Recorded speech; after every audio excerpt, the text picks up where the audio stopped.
I'm going to ask you a 2023 draft question now, okay? Not this past year's draft. Last year's draft. Give me a player in his second year that someone should be drafting high in fantasy or you think is going to have a high-volume, big-time year, breakout or not, from last year's draft. This is year 2 now for them, Trevor. Yes. What do you got for me on that front? The obvious one Jameer is Gibbs. Take him out. Let's take Jameer Gibbs. Right.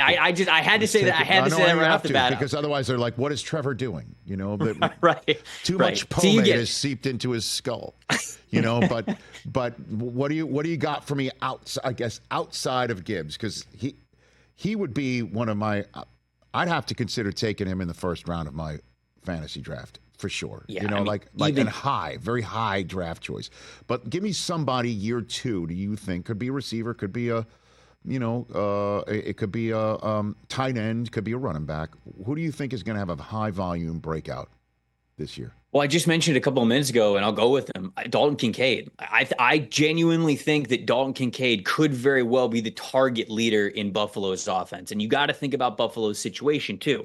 It was an offense that's been able to put up a lot of points. Obviously, Josh Allen, MVP caliber quarterback to him, but they certainly are going to be looking for someone to take a lion's share of the targets now with Stephon Diggs and Gabe Davis gone on that team. So you know it's got to go a lot of different directions. They were already trying to get Dalton Kincaid cooking and into the lineup last year. I think he takes a massive step forward this year. And kind of the way that we saw Trey McBride the year prior, take a step forward with Arizona, where it was like, hey, remember, this guy was a monster and he was somebody that his team in college had to get the ball to very quickly and often. I think that's going to still be the case with Dalton Kincaid. I think another factor that goes into high potential fantasy production with him is the Buffalo Bills defense is not going to be what it's been over the last 3-4 years. They've had to move on from a lot of veterans, a lot of core guys who were able to make that defense really strong. Now, I don't think they're going to be terrible. I think it's going to be a good team because Sean McDermott's a good coach.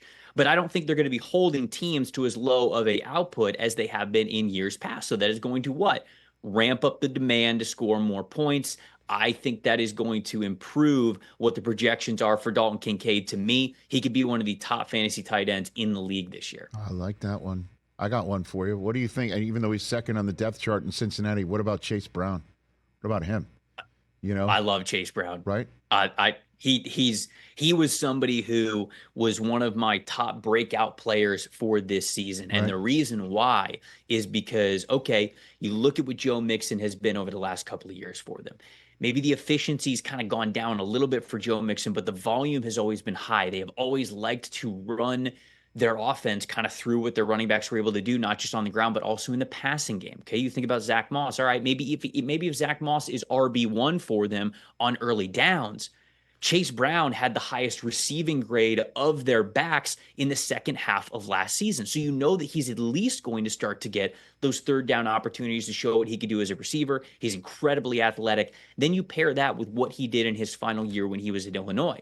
One of the most rushing yards in the country. I mean, they could not get this guy the ball enough.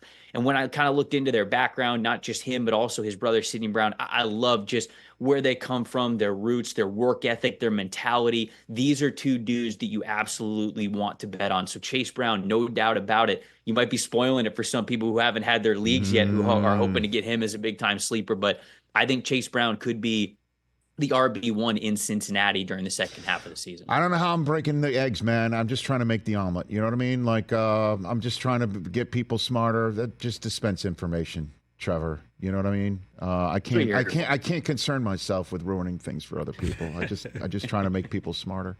Catch the Rich Eisen Show every single day on the Roku channel, 12 to 3 Eastern, for free.